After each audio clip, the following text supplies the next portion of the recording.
I want to share something with you that I have learned over the last 10 years working as a freelancing software developer, and something that I've done in the past, especially in the beginning, wrong, and I learned to do it in a better way, and I want to share that with you, and I hope it helps you. I want to speak about sales calls, or you call it also interviews. Basically, the place where you sell your service, or you close a prospect, or you convert this prospect into a paying client. The mistake that I've done in the past, I thought it gives a much better charismatic, sympathetic impression when you're perceived to be open-minded, and you just share more than it's necessary. You just speak like with a friend, like you give a feeling of being a friend, being nice. So I was like speaking a lot, tell them about my life and my story and what I like to work with and the technologies and everything. And sometimes it was okay, it was good, it worked, but in the most cases it was not the best approach, and I tell you why. When it comes to software engineers, the problem is that these people are logical in the first place. This is a skill that they have developed over the time, work with machines for pure logic, and they tend to apply their developed skill, in this case logic, to other areas of life. And in this case, at sales calls. But you need to know that sales calls or selling is an emotional act. It has nothing to do with logic or rational arguments.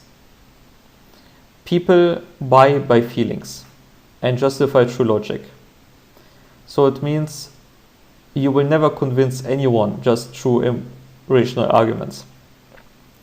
So the problem with speaking a lot is that it happens that you risk to create bias in the mind of your prospect. What I mean by that? People buy only what they expect. It has nothing to do with rationalism or logic.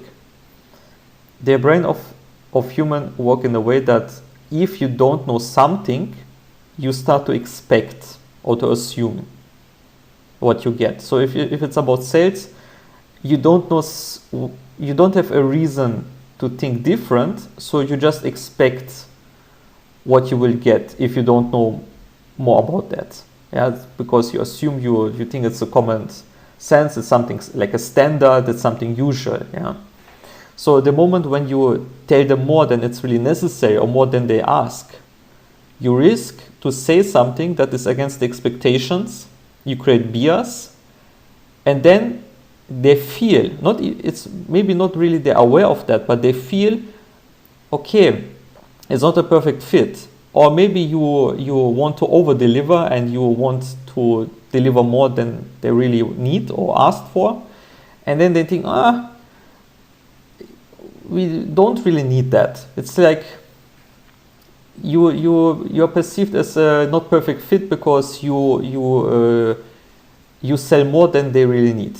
And then they can think something like, maybe we find a developer who just deliver less, and for that he give a better price, or he's more specialized in in the work that really need from him, and this is a better fit.